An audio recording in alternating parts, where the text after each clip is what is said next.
right, welcome, welcome. Let's see the alums, Grazie Dio alums, representing. Very nice.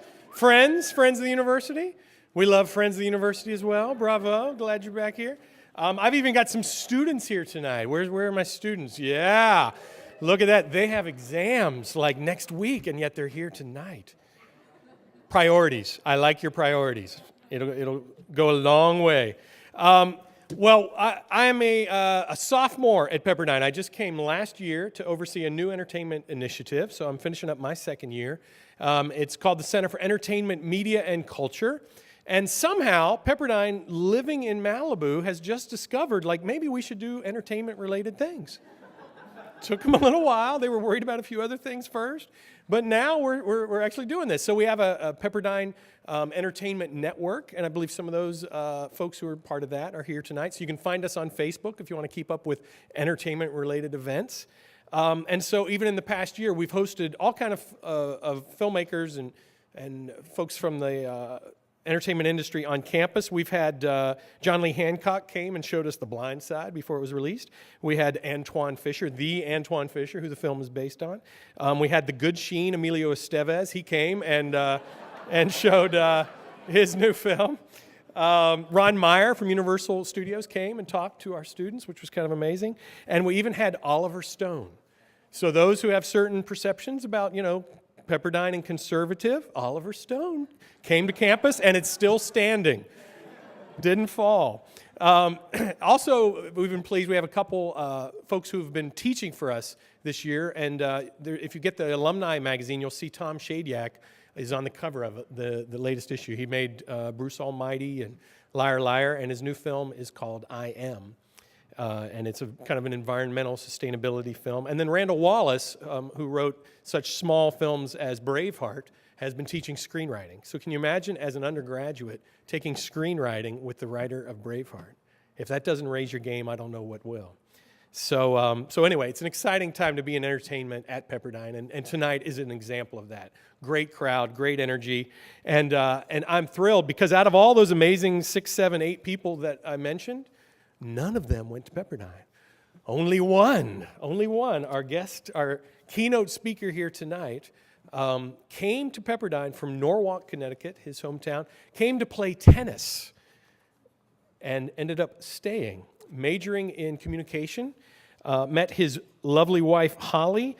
He says that he served as her camera operator. That's how he wooed her with expert focus pulling. Anyway, DJ Caruso has directed really major Hollywood films. He broke through with The Salton Sea, starring Val Kilmer. He directed Taking Lives with stars like Angelina Jolie, Ethan Hawke, and Kiefer Sutherland. Can you imagine trying to keep those three folks all in line at the same time? Truly an amazing accomplishment. Two for the Money, sort of a sports gambling picture with Matthew McConaughey and Al Pacino. Again, major league talent. And then discovered this sort of, didn't discover, but basically elevated this young man named Shia, who turned out to be not so shy, but Shia LaBeouf became a major star through the film that DJ directed him in called Disturbia. And DJ has gone on to these series of intense thrillers, these nail-biting suspense films, followed that up with Eagle Eye, which of course debuted at #1 and another big hit for DreamWorks. And then just this spring released I Am #4, and it'll probably be out on DVD maybe not too long from now. Yeah? 60 days, 36? Yeah, 60 days, that's it. Well, we'll be discussing how this window keeps shrinking. And then I'm thrilled, his upcoming project that's just been announced in the press is the graphic novel Preacher, which if anybody's ever seen or read, the combination of like Texas Preacher and Aliens and Blood, you have to be seen to believe, and he's the one who's going to realize it. DJ and his wife Holly have 5 children, almost one child for every feature he's directed. That's very impressive. So I guess I don't know if there's a 6th on the way. They range in age from 16 to 3, which is just really amazing. He's also directed such small TV shows as Smallville, Dark Angel, and The Shield. Consummate professional who is here tonight to share from his expertise I'm just thrilled to present a Pepperdine alum, director DJ Caruso. Give him a big hand. Yeah. Thank you. That's DJ. Thank you.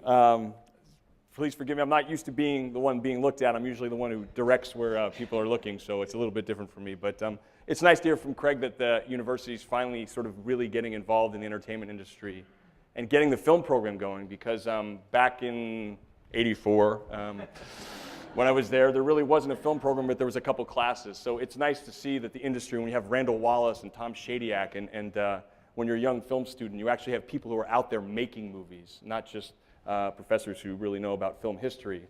I think it's really exciting. So anything anybody can do to support that, I think it would be greatly appreciated.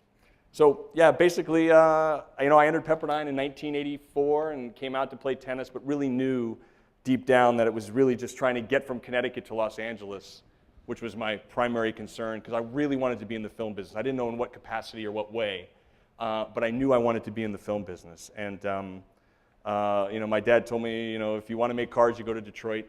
If you want to sell insurance, you just go to Hartford, which is right down the street.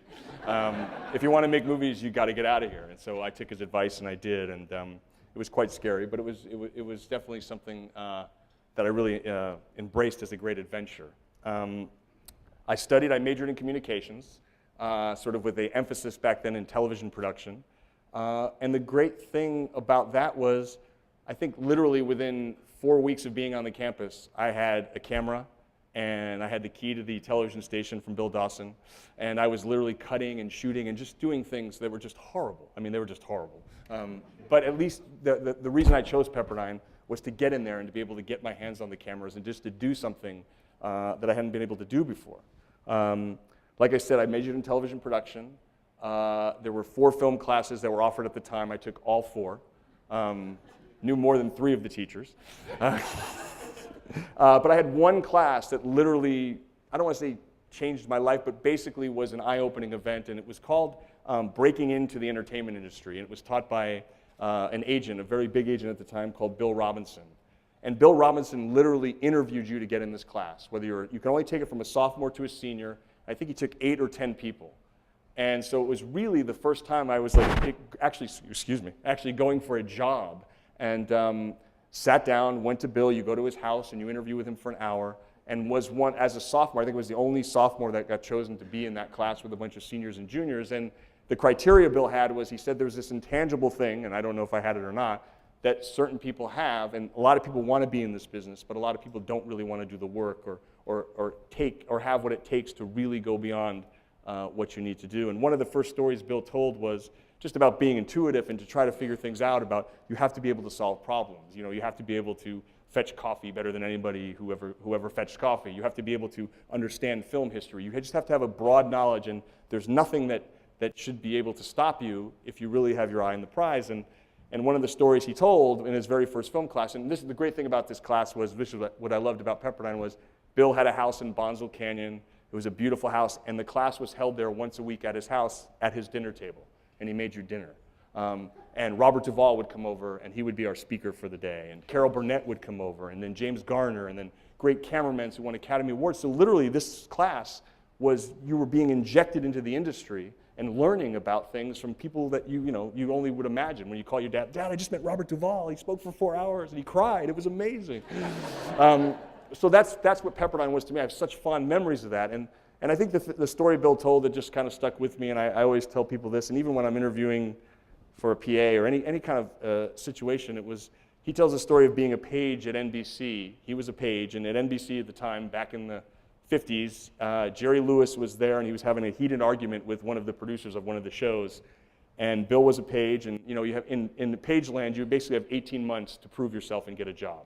If you don't in 18 months, they basically kick you out because you haven't proved yourself special.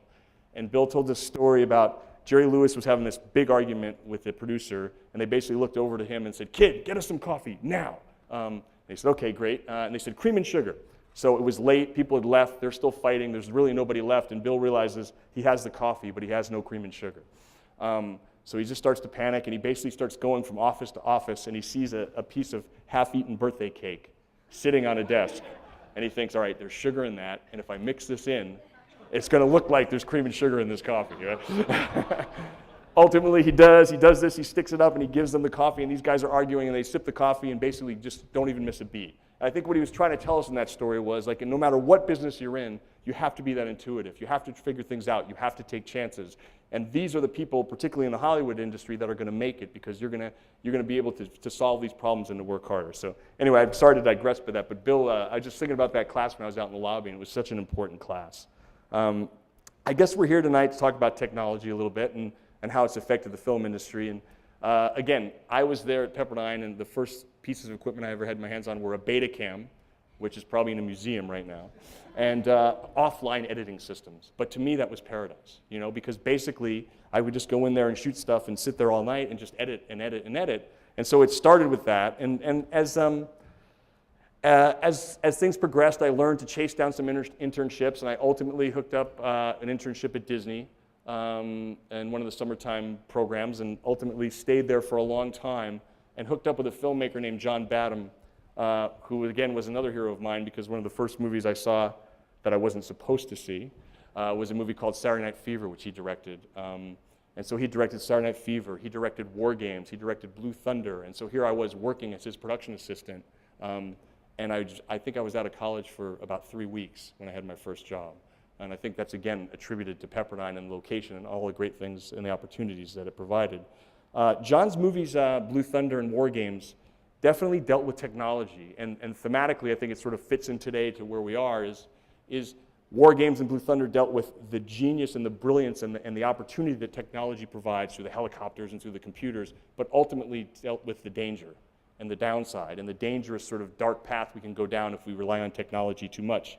As Craig mentioned, I made a movie a couple of years ago called Eagle Eye, which basically dealt with that same premise about technology and the dangers of technology and what happens when the government relies too much on technology and doesn't rely enough on the human soul and interaction, and what are the dangers of that. And so I think I was always fascinated with technology, even back with John. And the technology of back then, and again, working in the early 90s, was basically editing systems. We're trying to get to digital editing systems, and we hadn't quite gotten there yet, so we saw Lucas's laser thing. We're always there. We were beta testers on Adobe Premiere. The first time we digitized an image, some film or some video, and got it on a computer, we were so excited, even though it was probably only like at 8 frames per second. So we're always trying to stay on the cutting edge of technology, and I kind of think that you know, John was truly inspirational that way. But again, I think that the theme of where I'm going is the dangers of the pitfalls are that when we rely on these technologies, the way Hollywood is now, is where we're creating spectacle and we're not really creating great content. You know, Kubrick, of course, wrestled with that. If you ever see 2001: A Space Odyssey, he basically takes us from this ape who finds this new tool, you know, in the middle of the world where there's nothing happening, and this new tool, which sort of, in my mind, always represented technology, and he throws that tool up in the air, and you see the violence and the excitement that all happens, and next thing you know, you see this huge spaceship flying in the air. And I think it's a cautionary tale about technology, and again, the wonders and the places that technology can take you beyond the stars, but what are the prices, and what are the prices we pay in order if we rely on that technology too much. HAL, the supercomputer, you know, because they relied on HAL so much, their spirit was threatened.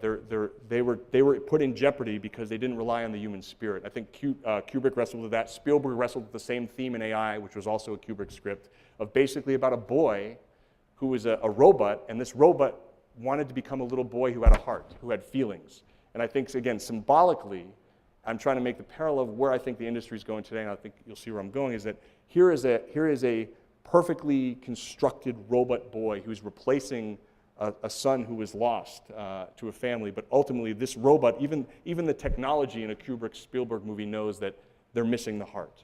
And I think that's kind of what's happening with Hollywood today, is that we're missing the heart. And you know, I consider myself guilty sometimes of this too, because we get so caught up in the spectacle of the movies we want to make.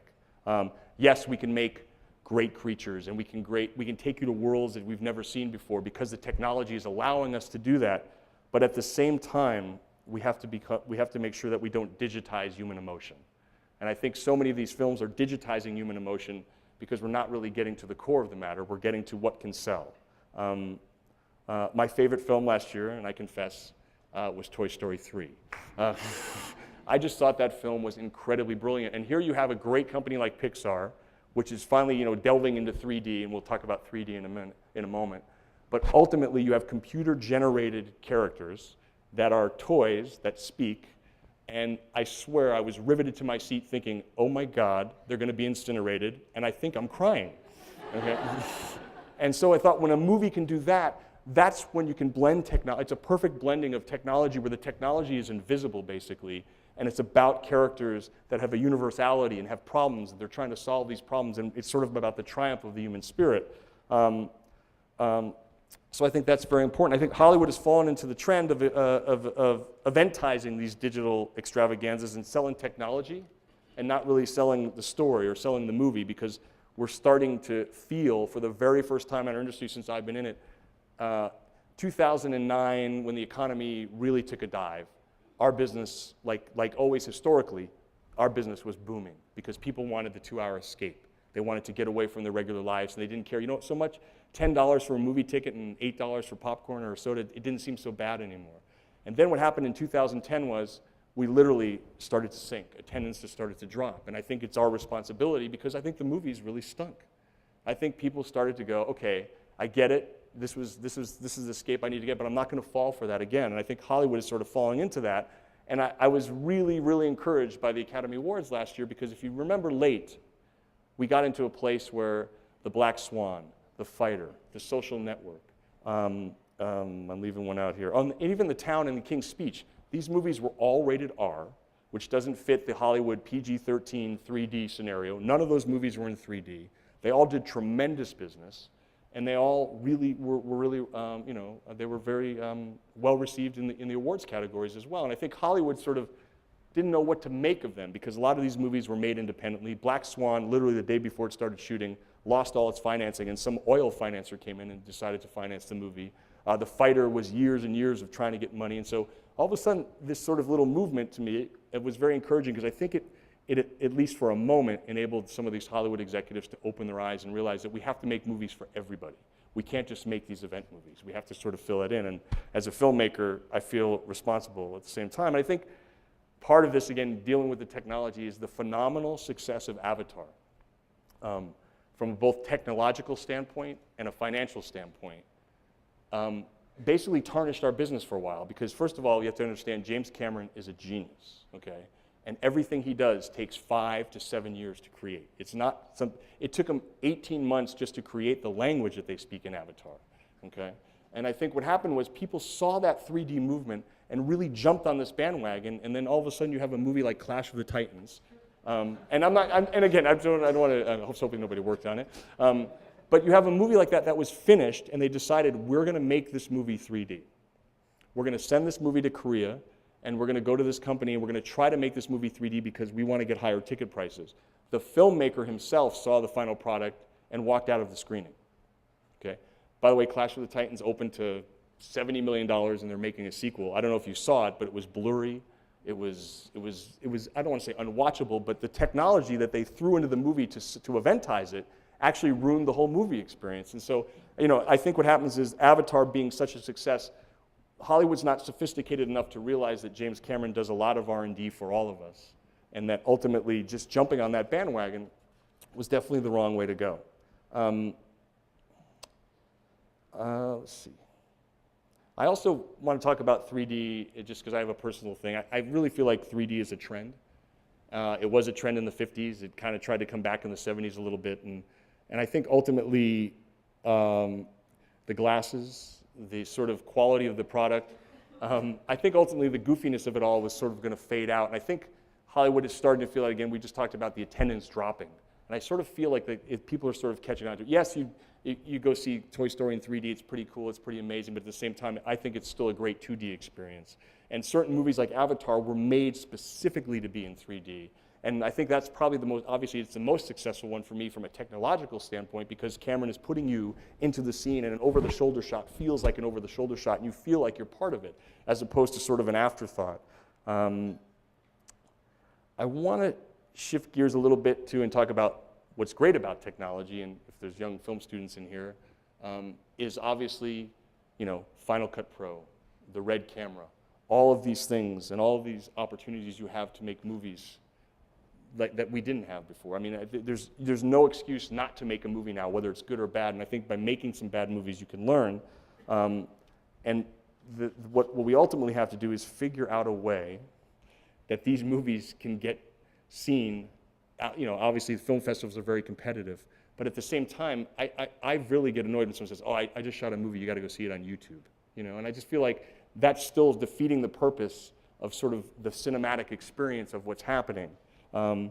It's an exciting time because I think filmmakers can have a voice and filmmakers can try certain things. But what Hollywood needs to do is, and again, we'll get to this in a little bit, is embrace these films, because how many of these, think about how many movies are being made in the digital format now where people have red cameras and they're cutting on Final Cut Pro and they're finishing their movies and they're mixing their movies and they're doing the music.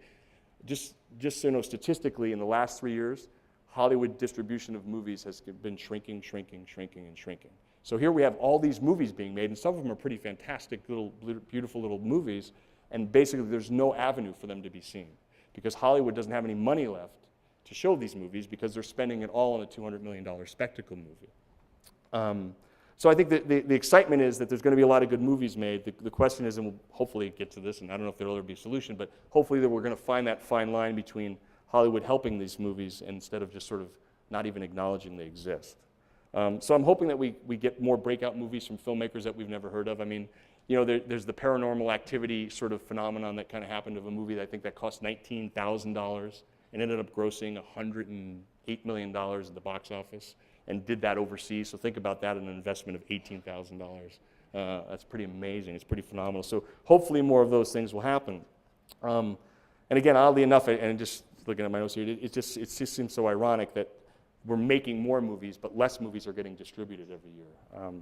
And I think that's part of the issue is that we're spending, for example, $200 million to make and market a movie. And so one of the questions about the panel we're talking about is the globalization of Hollywood. And I can tell you firsthand, I just made a movie called I Am Number 4. It cost $51 million to make this movie here in Hollywood, which is actually pretty reasonable for all the effects and everything that went into it. I think we didn't do that well here in the States. I think we grossed like $56 million. We're on the way to gross $113 million overseas. And so your overseas market is now bigger than your U.S. domestic, Canadian market. So I know for a fact, and Hollywood has taken into a fact that they're thinking globally now. It's not about just what happens domestic. It's not just about what happens in home video. Home video is now basically, anything that happens extra in home video is just a bonus now. It used to be where the money was being made. Now it's basically just a bonus. And so the globalization of Hollywood is something that's pretty exciting. And you get the Chinese movie poster for I Am Number 4, and you're like, God, that looks pretty cool. And you see that you're doing business in China and things are happening here. But what's interesting is for a filmmaker, and there's a pro and a con to that, like I literally had to go to every one of these countries. And some of them are spectacular, and some of them are less so. But you sit in a hotel room, and you have a translator, and you basically speak and answer the same questions, and you're working hard. You have to work hard to sell your movie. It's interesting to see how that's happening. And before, for example, and even back in 2007 with Disturbia, way back then, there was less of that already happening. So you can see the globalization of how everything is working. Is sort of kicking in. And speaking of Disturbia, just to talk about technology and marketing, because I know we have a little bit of that happening here. It was always my dream, because I grew up in Connecticut, we always had the New York Sunday Times. And when a movie came out, a week ahead of a movie coming out, you would open up the Sunday Times and get a full page view of what that movie was going to be, whether it's Dog Day Afternoon or even Back to the Future. So you knew, like on that Sunday when you opened that newspaper, that movie was going to be coming out the next Friday. So very excitingly, I got to New York Times the week before Disturbia was going to come out and started flipping through it and was like, oh, maybe it's on the back. No, it's not there. And so I panicked. I called my agent. I'm like, they're dumping my movie. This is the first time I've never seen a movie a week before it comes out in the New York Times. It's like one of those rite of passages. And so we called Paramount, and this is 2007. And again, this seems long ago, but it's not. They basically said, oh, DJ, no, don't worry about it. None of your core audience reads the newspaper. And I said, okay, so how do we reach my core audience? And they basically said, no, we decided with movies that sort of fit this theme is basically, we're going to spend that extra money on 2 more television ads, or we're going to spend that money somewhere else because we'll put it in the paper on the Friday because people still occasionally open the paper and try to figure it out. But with Twitters and Movie Line and all this stuff, nobody goes to the newspaper anymore. So that to me was an eye-opening sort of moment in 2007 of where technology and how we market and how we advertise movies have changed. Obviously now there's a huge online push. And again, I saw it in the last campaign with item number 4, where basically this online group within the studio basically gets all of this sort of, I want to say, free exposure as best they can via the internet and social networks and working on things and giving away things. And so ultimately, there's a much more clever campaign that's sort of happening more from the grassroots of the internet and the digital technology as opposed to sort of the good old-fashioned thing. But for example, Black Swan or The Fighter, you'd open the paper and you'd see that you're going to see those movies in the paper on the Sunday before they come out. So Hollywood is sort of making that adjustment to know that the younger audience is no longer reading newspapers. I think that the studios ultimately have to figure out a way. I mean, there's still really one studio in my opinion. I've never been able to work with them. I had a project that sort of fell through. There's a studio called Fox Searchlight. I don't know if anybody knows Fox Searchlight. They are so amazing. They still do things the old-fashioned way. When I say that, like movies before Jaws came out in the 70s, I don't know if anyone has any film history knowledge, but like movies used to come out on 10 screens. 20 screens, 30 screens. And the better the movie was, the more the word of mouth would roll out. Fox Searchlight can still do that with movies like Little Miss Sunshine. 5 screens, 10 screens, get the word of mouth out and roll it. And they can tailor their campaigns to do it that way. The problem with the globalization of marketing, in my opinion, is studios are no longer able to handle a special movie. Whether it's Warner Brothers, my dear friend in the world made probably a movie that I think it's considered behind The Godfather, the greatest American movie ever made. It's a movie called The Shawshank Redemption. That movie bombed at the box office. Warner Brothers had no idea how to market that movie.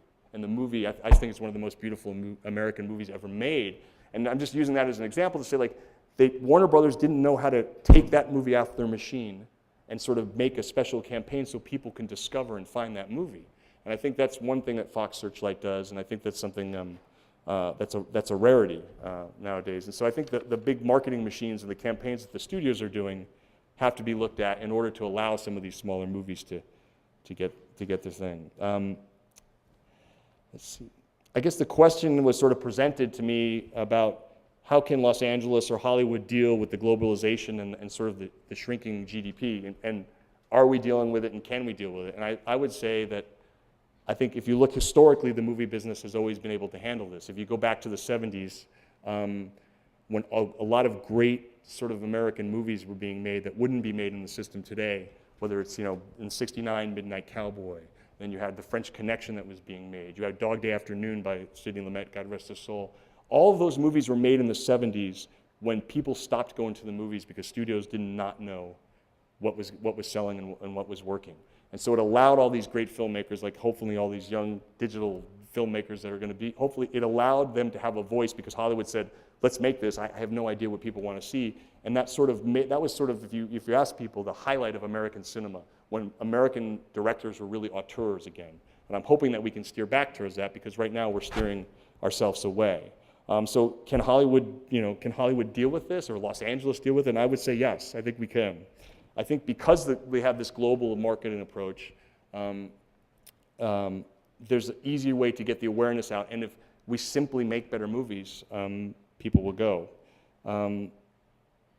A perfect example of what I think is this is up today, a perfect example of 2 films made by the same director, Christopher Nolan, whether it's Inception and The Dark Knight, are big, expensive Hollywood movies. I mean, if you read that, Inception cost 140, I can tell you right now it cost about $210 million to make that movie, okay? But it was a good investment. It was a great investment because Christopher Nolan is a guy who ultimately, same with The Dark Knight, dealt with character, and he dealt with the problems that the characters were dealing with, and he put that behind the spectacle. people might have gone to those movies because they saw the trailer and they saw Leonardo DiCaprio and they saw what was happening with Heath Ledger in The Dark Knight. But ultimately, these are great character stories, and they're focused on the characters first. And it's one of those intangible things that you can't really explain, but people come out of those movies and they talk about all these great stuff that happened, but it's all based in character. And Christopher Nolan is a genius at a guy who basically can deliver the spectacle. Well, if you go in for the spectacle, you're going to get a movie that has a lot of heart and a lot of conflict and a lot of deep things. And I think that's what's going to happen for Hollywood to sort of recover and get people to go back to the movies again. And I think, you know, again, going back to that, we have to take more young chances. We have to take chances on these young filmmakers. And if they can sort of understand that, you know, for example, Disturbia was a movie that cost $18 million. We didn't have high expectations. We thought, oh, if we can open the movie and make $10 million, we'd be really happy. It made $118 million worldwide. And that was the most profitable movie from a percentage-wise that Paramount Studios made that year. So I think we have to have, you know, if studios can stop throwing away all of their money, because you have to remember, a studio now is not this freewheeling studio. They're, you know, Universal's owned by GE, Viacom and is owning Paramount. So all of the money that all these studios are now subsidiaries and smaller parts of big conglomerates, and so the money that they get is a set amount of money. So what happens is if you spend all your money, like there was a point last year where we had a script that I was developing with a writer that Sony really wanted to buy, and they said, great, can you hold out for 4 months because we're out of money? And to hear Sony Pictures, Sony Entertainment say, like, we're out of money for the year to buy a screenplay was pretty phenomenal. It was really sort of a slap in the face. And, you know, we ended up selling it to another studio that wanted to buy it at the time. But it was one of those things where it's something in the 20 years or 15 years I've been in the business, I've never heard that before. Not enough money to buy a screenplay, which is not, you know, you're not funding the movie yet. You're just purchasing the screenplay. So I guess in closing, I just want to talk about, you know, I think Kubrick and Spielberg and the movies I was talking about, they were exploring the advantages and dangers of man's reliance and creation of technology. I think like the themes they explored in those movies, Hollywood is basically in the middle of that movie themselves. The same issues that the characters are having in the film, Hollywood's dealing with now. And I'm hopeful that it's the film audience. If the film audience kind of keeps rejecting going to the movies, except for mine, hopefully they'll go to mine, that they're going to be the enlightenment for the studios to realize that they have to kind of refocus and get back to the heart. You know, I think that the studios need to open their eyes and realize that the over-reliance on technology and spectacle is not going to work, and we have to get back to the heart of the matter. And really, it's about the characters that we care about the most. So, thank you for listening. Sorry.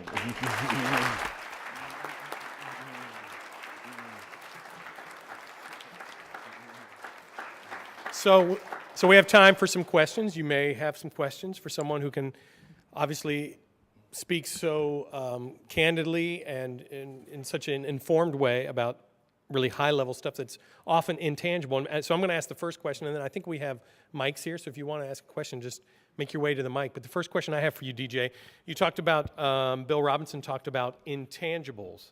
I'm sure he had his list of intangibles. You've been in the industry now enough. What are the intangibles that a person might need to sort of navigate this crazy business?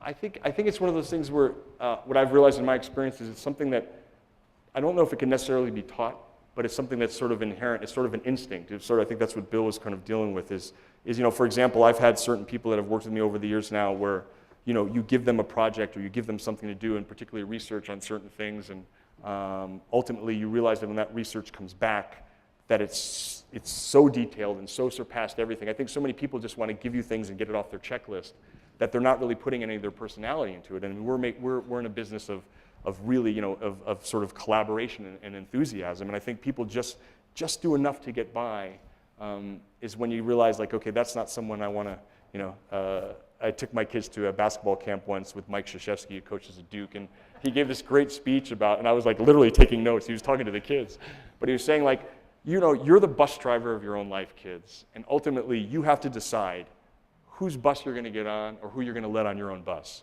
So you have to decide, am I going to let that guy on my bus because I'm going to be carrying him around with me the rest of my life? And so I always kind of use that analogy when I'm trying to hire somebody, whether it's a production designer or was like, do I want that person on my bus? And I think that intangible thing is that extra, that just doing that extra thing instinctively without really thinking that you're doing anything special. Nice, great. All right, first question right there. Hey. First off, thank you so much for coming and speaking to us. I feel very blessed. But part two, writing for a global marketplace, there's several screenwriters here that I know of, and just how can you do that? Every culture is different. They have their own paradigms that they believe in, and just can you talk a little bit to that, especially with the world? You mean screenwriting? Yeah, the story. Right. Well, I think what's slightly unfortunate, what seems to translate. I mean, I think the great thing about a James Cameron movie is the theme is always very simple. The movie may be a huge spectacle, but I mean, I always thought like Avatar is basically about Pocahontas. Basically it's a Pocahontas story, and there's only so many stories you can tell. And I think the universality of those themes, no matter what your story is, if there's sort of that universality of a theme that you can connect into, and I think if your story reveals beauty or the character learns something, a 18-year-old French kid is going to get the same thing as an 18-year-old American kid if ultimately you're dealing with universal themes, and universal themes are pain and loss and overcoming great odds. And I think if you remember that no matter what genre you're working in, if there's a universality to the characters, that it's the character that becomes universal, not so much the spectacle. And then to kind of counter that, the only thing I would say is dumb action works all over. It doesn't matter where it is. If you can blow somebody up and have like a hot chick with a gun, it's going to sell all over the world. Well, even with the Cameron scripts, right? They're always translating things like "watch out," "be careful," "duck." Right. Those are universal words, right? True, Every culture can translate those. My question is in regards to 3D, and obviously you're very bearish on it, but there's been a significant amount of investment from the studio standpoint and the exhibitors. Screens, installations have increased significantly. Studios are subsidizing exhibitors. Studios have 60-plus films scheduled to release over the next 2 years. 3D companies are going public. What effects, obviously you don't think this is sustainable for the future, what effects do you think it's going to have on the industry and the studios? Well, I think just to sort of clarify a little bit of my perspective, I think where I was alluding to with James Cameron is that he did it the right way. And Tim Burton and Alice in Wonderland sort of did it the right way. And I think what's happening is the studios, it can survive. Don't get me wrong, it can definitely survive if the studios remember to do it the right way and not just to slap 3D. The other movie, The Last Airbender, was one that they just slapped that 3D thing on right away and just sort of. My point is, I think it can survive if the studios get smart. I mean, I think all of the animated movies will always work in 3D, and it doesn't cost any more really to get them to get them to the 3D thing. So Toy Story in 3D will be huge. Despicable Me in 3D. All of these animated films and family films can continue to kind of feed the marketplace. The question is whether, and it's interesting because I have a 16-year-old son who basically is like, Dad, I want to go see that in 2D because I look stupid with those glasses on. So it's one of those things where you go, okay, it's one of those things where I don't think for the sort of older, more sophisticated audience from 16 to 25 or 30 that they get a big kick out of putting those glasses on unless it's really worth it. And so if Hollywood can make the effort to make it worth it, I think it's always going to be amazing. And I think that ultimately falls on the filmmaker. It's a filmmaker responsibility. I wouldn't even attempt to make a 3D movie until I went to work and did my homework for a year and interviewed James Cameron and interviewed a bunch of people. I just wouldn't be comfortable because I'm not that familiar with how to really utilize the technology in the field or on the set. So I think the investments and all that and sort of the conversion, the digital theaters and eventually being able to hit a satellite and send your movie all across the world without having all this distribution systems and seeing sort of the dying art of film is sad. But I think the business, it can definitely work. It's just a matter of us being responsible for it. Yes, please. Yeah, I have a question regarding global marketing and global distribution. I've noticed that there are a lot of foreign directors like Johnny Tu, who did The Election and Triad Election, good story, Godfather. And then also the gentleman who directed The Grudge, and he came to the United States and direct. I'm not really seeing that many Asians coming over to the United States and giving an opportunity to really produce or direct these films as a storyteller. And there are a lot of Asian stories where American directors, like Tarantino, even though he directed Kill Bill, but he's really gone to China to make a film out there. I mean, do you see, as the market globalization, these crossover of directors, because they're basically storytellers in the bottom line. I mean, do you see that happening more, or would you go into China or somewhere to direct a film? I think you hit something pretty interesting because the first time ever I had a film, I Am Number 4, now that the world is sort of shrinking, it came out in China, and I also came out in India. and had to do some questions and answer a similar question to that. I can see that happening. I think there's a lot of opportunities, particularly since some of the money now, what's happening is the studios are definitely partnering in with, whether it's, I don't know if it's Smith Barney's or the Merrill Lynch's and all these film funds, that they're all sort of blending together. And so, yeah, I think that that's definitely something that's happening. I mean, I think that I can just give you an example for myself. There's been 2 or 3 opportunities I've had to make movies outside of this country, and one of them being in an Asian market. Basically, because it is sort of shrinking. I think the problem in converse, that the very good Asian filmmakers that are coming over here to the studio system, I think the problem I've had with them is that they're trying to make the same film over again in an Americanization, trying to make an Americanization of that instead of being unique and true to the voice that they had overseas. Because I think, there's one company, I forget their name, but they literally, as soon as a movie is a success in Asia, these guys are buying the rights and marketing it and selling it. How many times? I mean, every 2 months, Old Boy comes through my agent because we're trying to make that movie again. And it's an amazing film, and I wouldn't touch it because it was first of all, it's a brutally genius film, but it's one of those things where the translation from the filmmaker over cross continent, I'm not sure that it would be worth it for him to do it unless he's going to direct something unique and individual. So hopefully that answers your question. That's great. Yeah, next question. Hi. I have a question about, I guess, indie filmmaking in a sense, because it's obvious that with the Epic, the Alexa, even small DSLRs these days, it's easier and there's enough tools for people to make movies. Do you think there's going to be a way for indie distribution? I hate to be the one to give Kevin Smith as the example, but he just toured from city to city with his movie by himself. Of course, he already has an audience, but he almost broke even already, and the movie I was going to ask, did he break even already? Yeah, he sold rights for, again, outside as well, but he practically broke even on an indie film, which is impressive on its own. Right. I think you're onto something, because I think the Kevin Smith experiment is quite interesting, but you do have to remember that he has this great sort of cult following, and so whether the Kevin Smith movie is good or not, I don't know. My buddy Ralph Garman's in it, so I have to check it out.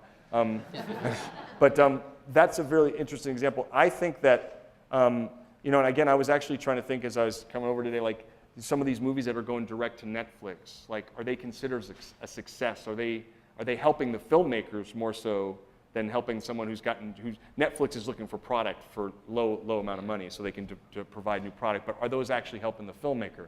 I still think, and correct me if I'm wrong, that the old-fashioned dream of an independent filmmaker is sort of, I make my movie, I go to a film festival, everyone sees it at the film festival, and everybody wants to buy it. I mean, I still think that dream is still the most prominent dream, and the Jennifer Lawrence film, which name eludes me right now, that's basically Winter's Bone. That's basically what happened in Winter's Bone. It went to Sundance, and people went like, whoa, what is this? And I think that's every filmmaker, independent filmmaker. I mean, if I was an independent filmmaker, that's sort of what I would think is still the way to really make it. But I think that this independent distribution is quite interesting. There's people that buy one screen in Los Angeles and they premiere their movie and stuff, and I think it's great, but at the same time, I don't know if it's benefiting the filmmaker. Yeah. As someone who wants to make movies, I definitely still want to see it on the big screen. Right. It's not just about digital or something like that, but...